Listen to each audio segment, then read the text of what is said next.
कहानी का नाम शीशे वाला कमरा। एक और डरावनी हिंदी हॉरर कहानी। प्रस्तावना। दिल्ली के एक पॉश इलाके में एक पुरानी कोठी थी जिसे लोग काली हवेली कहते थे।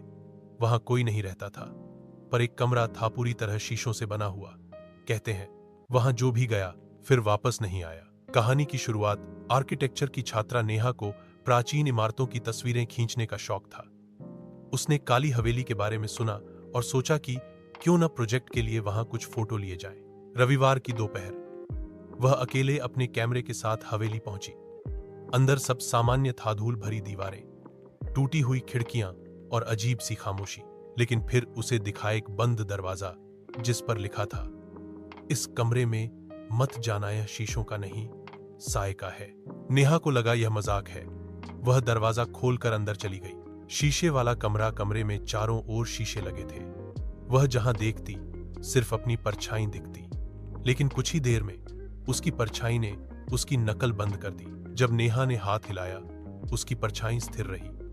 फिर परछाई ने मुस्कुराना शुरू किया, जबकि नेहा डरी हुई खड़ी थी। डरावनी हकीकत, अचानक कमरे की लाइट अपने आप बंद हो गई। चारों ओर अंधेरा और शीशों में सिर्फ परछाइयां हौंस रही थी। एक परछाई उसके पास आई और फुसफुसाई, अब तू बाहर नहीं जा पाएगी, मैं तेरी जगह ले लूंगी। नेहा बेहोश होकर गिर गई। अगले दिन पुलिस को हवेली में नेहा की कैमरा मिला, लेकिन नेहा नहीं मिली। सीसीटीवी फुटेज में दिखा कि नेहा हवेली में गई, लेकिन बाहर कभी नहीं आई। अब लोग कहते हैं कि जो भी शीशे वाले कमरे में जाता है उसकी परछाई उसकी जगह ले लेती है और असली इंसान हमेशा के लिए शीशों के पीछे कैद हो जाता है।